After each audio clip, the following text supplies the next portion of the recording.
Salut! Am să-ți arăt cum se conectează în buclă un modul de 8 intrări cu sau fără supervizare și o ieșire de la COFEM. Selecția modulului de funcționare se face din cei 5 pini ai microswitch-ului de pe placă. Modulul este alcătuit din două părți, carcasa și placa electronică. Carcasa are de jur împrejur găuri predefinite, acoperite de presetupe, pentru introducerea cablurilor de conexiune. În funcție de poziția și tipul cablului, se aleg acelea care sunt necesare, se perforează presetupele doar atât cât este necesar și se introduc cablurile ce urmează a fi conectate.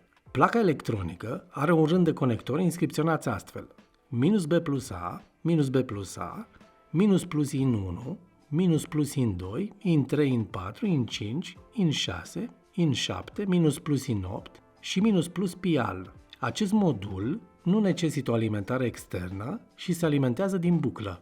În continuare, vă voi arăta cum se conectează în buclă acest modul.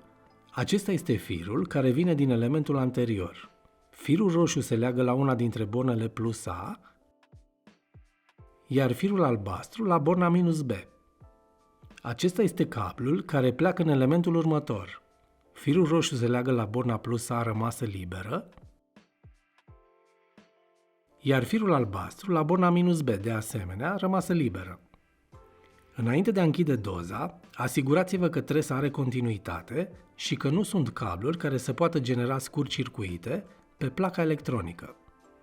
Capacul dozei se fixează cu șuruburile prevăzute în colțuri. Acum modulul este conectat în buclă.